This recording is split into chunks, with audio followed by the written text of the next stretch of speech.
A friend of ours had recommended it to me. She said that this was a book she'll go back to over and over again. Man's Search for Meaning. Anyone? No? Okay, so this is it's a classic. It was written, I believe, had to have been the 40s, 50s. This was someone who endured, I believe it was Auschwitz, and he describes it. So 2/3 of the book, he's describing just immense torture and horrible treatment, and talking about just the numbers of killings that went on. And so this was really an important book because this was firsthand experience of what he had seen and been through. But the interesting thing about the book is that's only the first 2/3 of the book. The last third of the book ends with his own reflections as a psychologist. So Viktor Frankl was really interesting because as he endured the Holocaust, he knew there was a sense of calling for him because he's going to have a unique perspective on how the brain works and how our mental health can work. And so he had a really unique approach. He'll talk about, this really struck me when I read it. He talks about how he'll meet with patients. This is post-World War II. He met with patients who were suicidal, and he took less of a soft and gentle approach. He was a little more stern with them in a real specific way. He said things like, there are people who need you. That you have, it's not that you ask the question, what do you want out of life? He says, you really got to ask, what does life require from you? So he had a certain view of meaning for each individual. And what he had noticed was that the people who had a greater sense of meaning, that there are people on the other side who need them to survive, those were the people who had a lot better chances of making it out of these concentration camps alive. So just really unique, really interesting read, but it touches on this this topic that we're gonna delve into, and that's meaning, purpose. What does it mean to be a human being? What are we here for? And so Viktor Frankl, he believed that question could actually save your life. But we're not just going to stop there. We're not just talking about what it means to be human. We're actually going to talk about what can be a really controversial issue today, and that's area around gender roles, and what it means to be a man or a woman.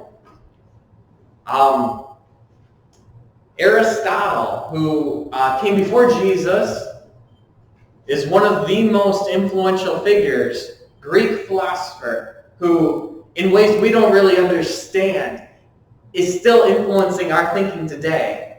He believed, and he wrote, that women were inferior and men were superior.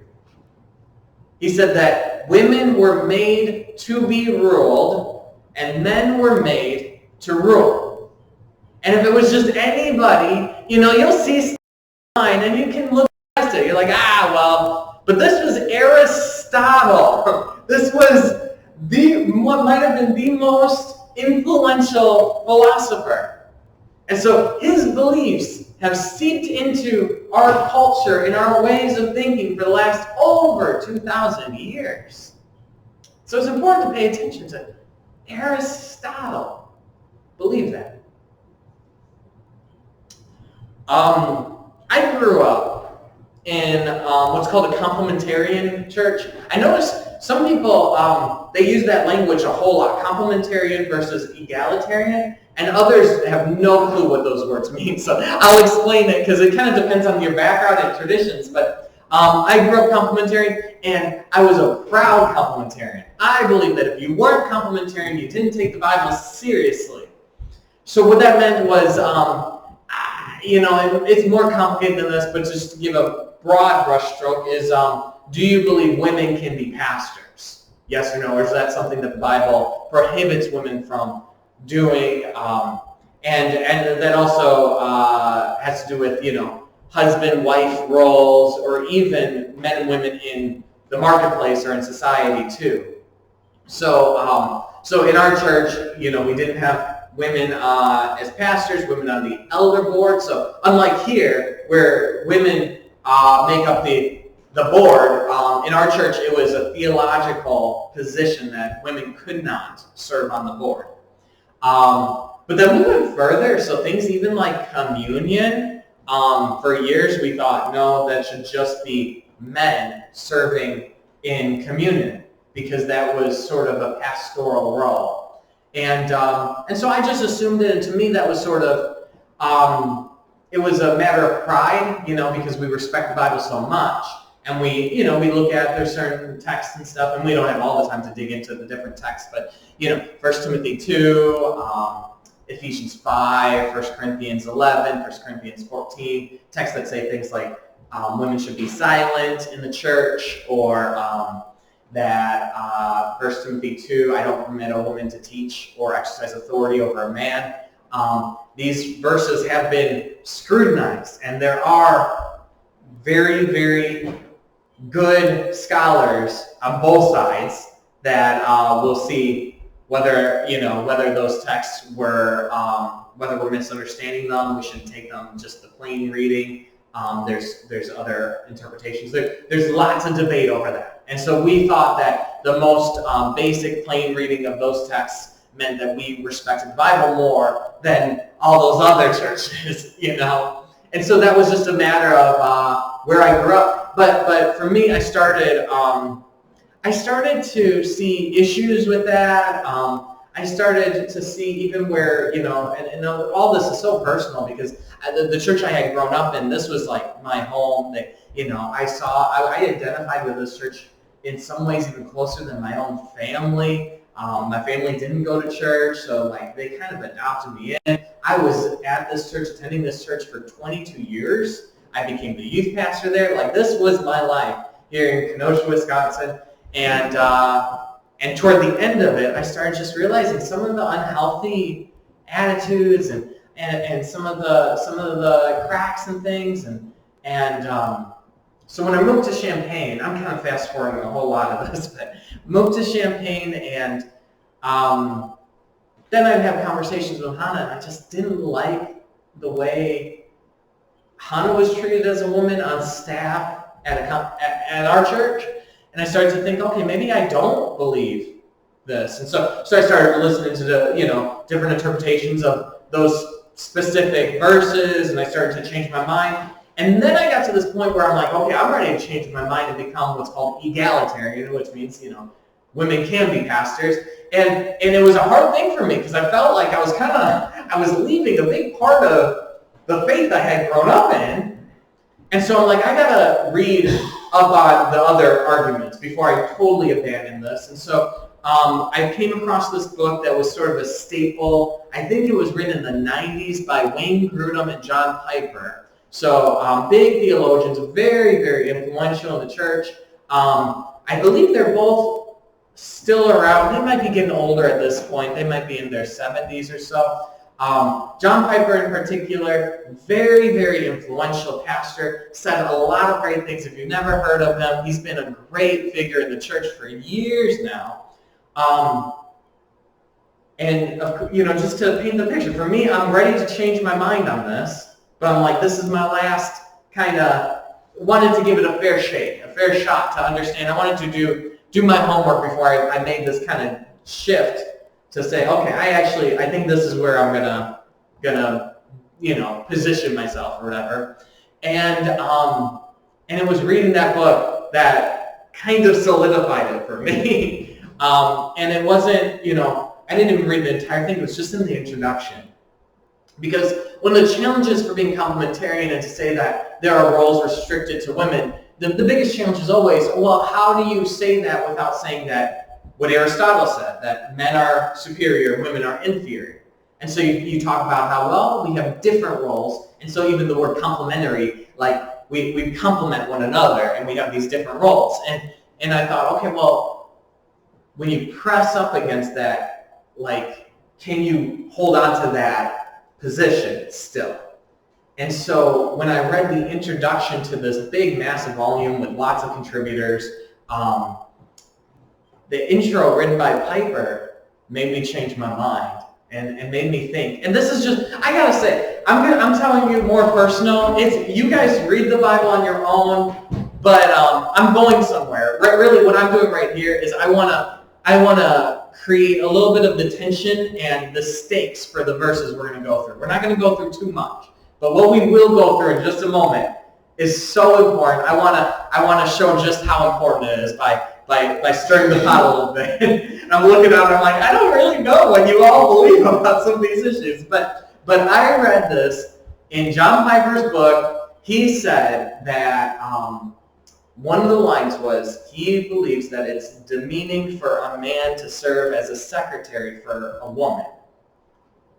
And I just thought, that isn't right. That's something with my spirit that really felt off. To say that something's demeaning is almost like saying it's dehumanizing.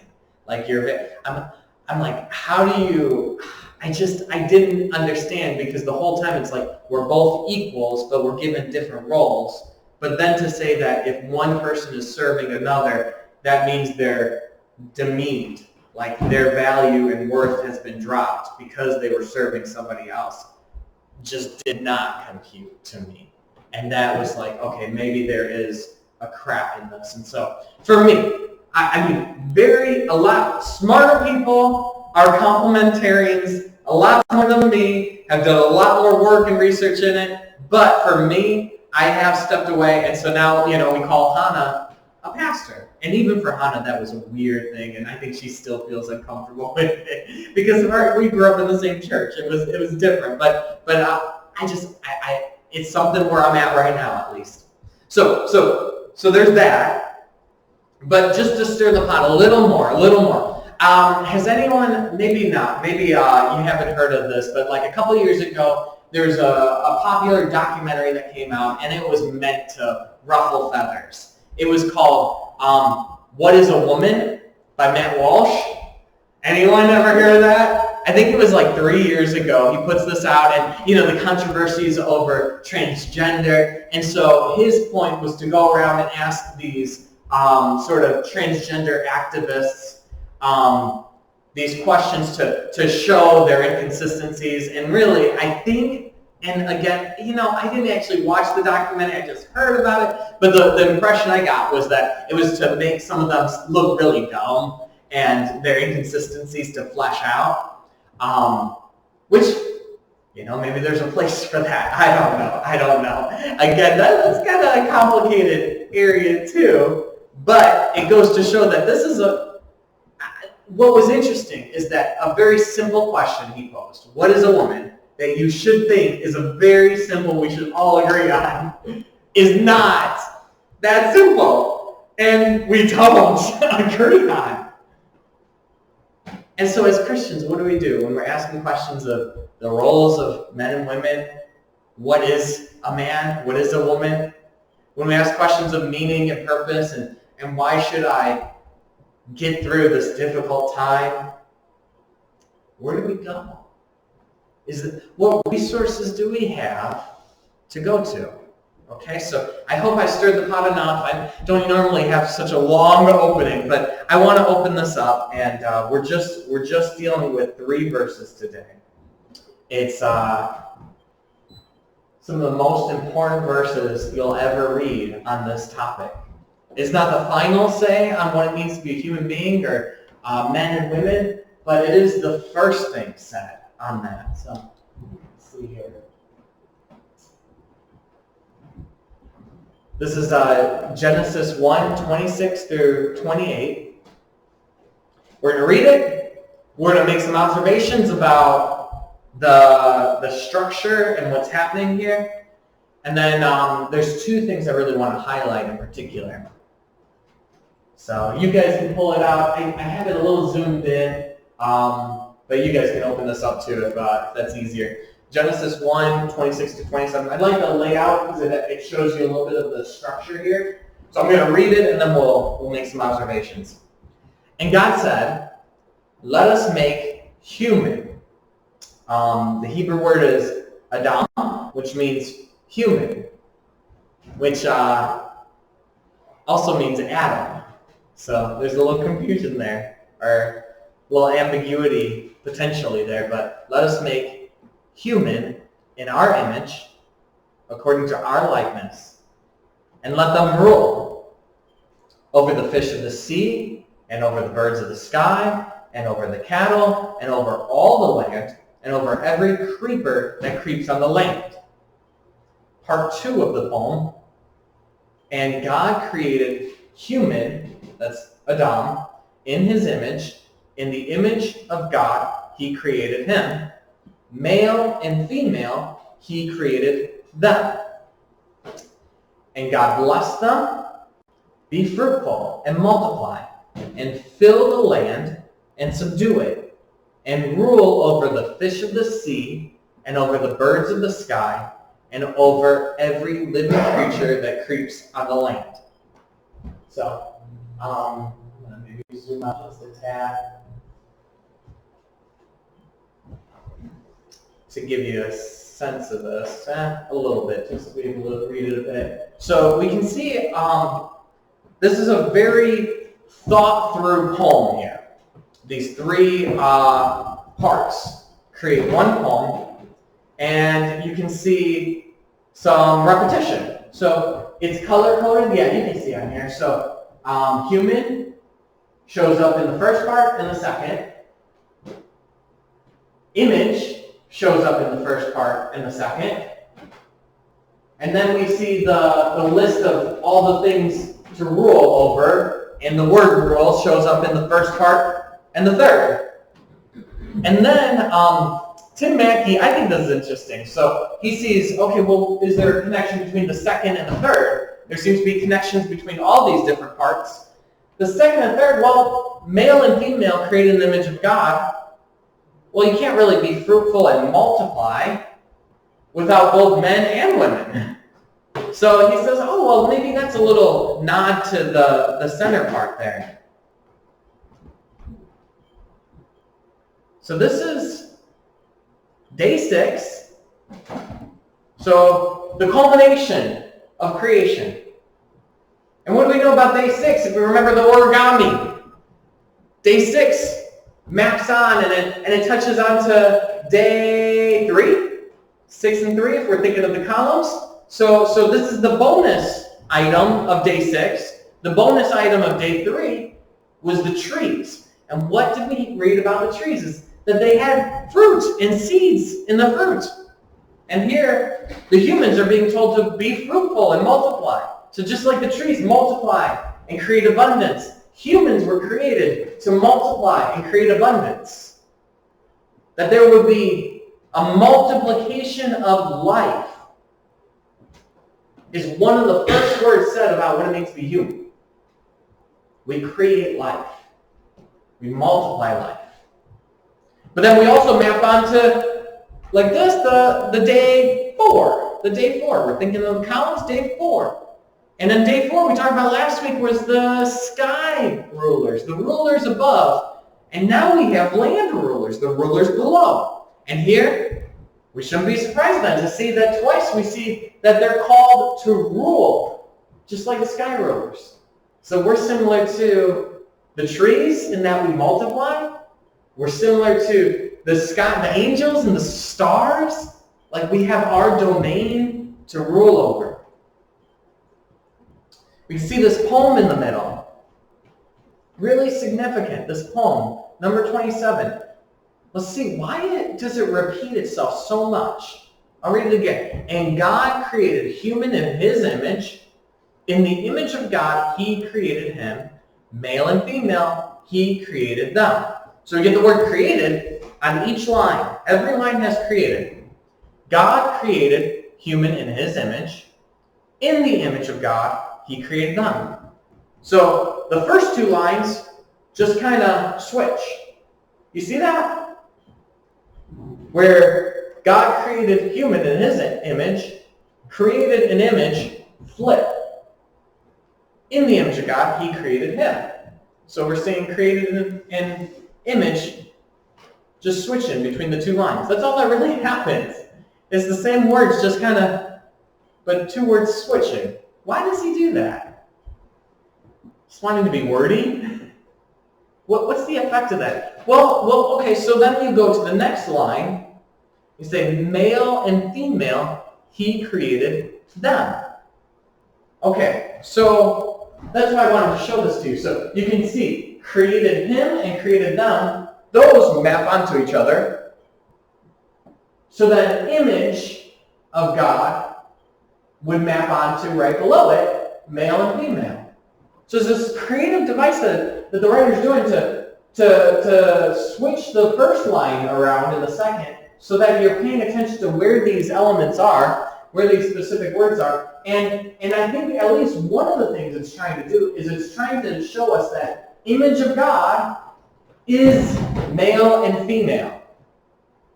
Do you see that? It's getting us to look at the arrangement of the words to be able to make an observation that image of God and male and female are right there. This is so profound and so mysterious. What does that mean, that male and female is the image of God? I think on one basic level it's to say that both men and women are the image of God, that it's not just men, that there's an equality there, but there's something else, that male and female. Even look at it. We start out with human. Human, is that singular or plural? Human. Not plural. Not plural. Not plural. Thank you. It's human, not humans. His image created him. We start with singular, but then male and female, he created them. We go from singular to plural. So the image of God is represented in a unity with a plurality.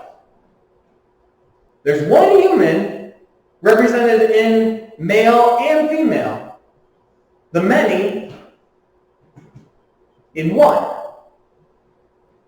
A plurality in one being the image of God. What does that make you think of? There's more than one, but it's also one. There's two and one. If it were three and one, you'd be thinking of what? Trinity! Ain't that brilliant? Isn't that so cool? I think this is amazing. The first page of the Bible, we think, where is the Trinity? Remember when you talked about a little hint, a little seed of the Trinity, when verse 1 we say God created the heavens and the earth. Verse 2, we see the Spirit hovering over the waters. Verse 3, we say, and God said, the Word of God. So we have God, the Spirit of God, the Word of God. We see it doesn't say Trinity, but we see a hint of the Trinity. I think we see a really cool hint of the Trinity because this theme gets played around with throughout the Bible. This idea that human is one, but it's more than one. So what happens? The Adam, the human, is split. The atom is split to create two. And then what happens at the end of chapter 2? They become one. There's something about what it means to be human, that we are meant to be one with other humans. There's meant to be a unity and a community and a working together and a civility. That's what it means. So the two as one. But then when they sin, they're divided again. They start blaming the other person. They start hiding from God. There's a splitting, an otherness. But to be made in the image of God, male and female together in the image of God. This is really important because this is the first time we see gender in the Bible. See, growing up in the complementarian church, you would have thought the first time you saw gender in the Bible was when Eve was deceived by the serpent. Because the first word about women I would always hear is that women are gullible and they're easily deceptive, just like Eve was. Now, of course, you're making a stretch there to say that just because Eve did something that every woman is like that in that particular way, which I think is a stretch. But, nonetheless, Genesis 1 comes before Genesis 3. It comes before Genesis 2. What's the first word about humanity? What's the first first word about men and women is that they together image God, a plurality in unity, imaging God, as they do what? Well, they're images in order to rule. The line in 26, let us make human in our image, according to our likeness, and let them rule. So someone, scholar does their homework and sees that there's two justives. So the let us is a jussive form. And when you see the two, the second one is a purpose clause, okay? So what that's saying is, another translation could be, let us make human in our image in order to rule. Okay, so this is all coming around what it means to be made in the image of God, but we have the definition of it. It's so interesting. For so long I thought image of God, you kind of gotta make up what that means, to be made in the image of God. But the verses right here define it already, or at least get us started on what does it mean to be made in the image of God. First off, we talked about male and female. There's a plurality in unity, the many and one. But then secondly, we're made in the image of God in order to rule. Just like God rules, just like God is love, God has unity, but he's in community. God rules. God says, let there be, and there is. And this is the kind of God he is, where he desires to rule through his creatures. His heart's desire is that his will would be done through humans in particular. N.T. Wright says he's a dianthropic God. So, dia is the Greek word for through, anthropic, the word for human. He's a working through humans God. He delegates authority. He says, now you rule. I made all this stuff. I created it. Now you are given the task to rule. And let them rule. He doesn't enslave the humans. He doesn't force us. But he invites us. All of this is setting up for the whole drama of the Bible here. Because we have a God who wants to work through human beings. That's his desire. Problem is, we don't cooperate very well. We don't play nice. We don't give God an easy time. And so we read throughout the story of the Bible, and we start catching these moments where it's like, why does God do this?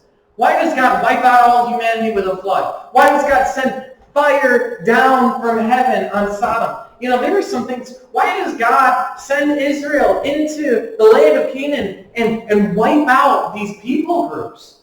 Like all these things that we think, whoa, God shouldn't be acting like that. He opens up the earth to swallow up people. He does these crazy things that really, if you're being honest, a lot of us, we're going to have a hard time reconciling the God of love and tenderness, the dove come down with some of these other images of God that we see in the story of the Bible.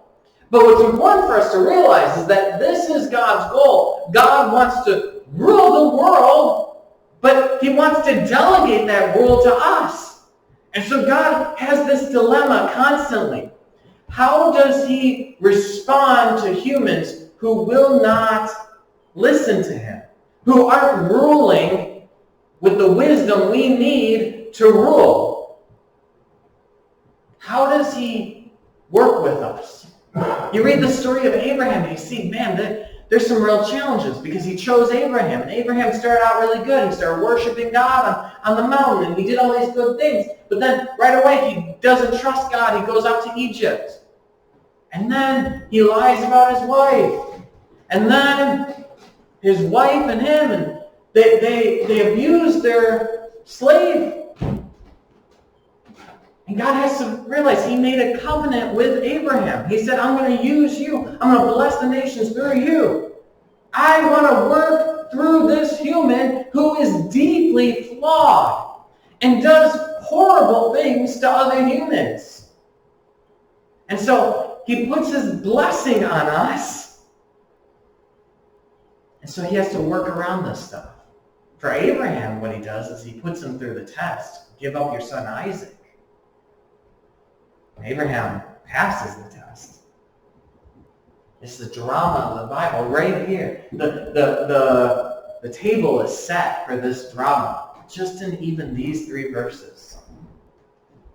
We see the problem with humanity so often happens when we don't see male and female ruling in partnership. Like we have here. Let them rule. But when one tries to rule another, the problem of Israel, we talked about it in Exodus. We saw it was a year on Exodus, and it was Israel being ruled by Egypt. That's not what humans were made to do. Humans were made collectively to rule over the fish of the sea, to rule over the land and even the creatures around the land. There's so much here. This is the seed for so much of it. But I guess we're gonna just stop there. Again, this isn't the final word on humans and gender, but this is the first word on it. So let's meditate on this. Father God, we ask you to give us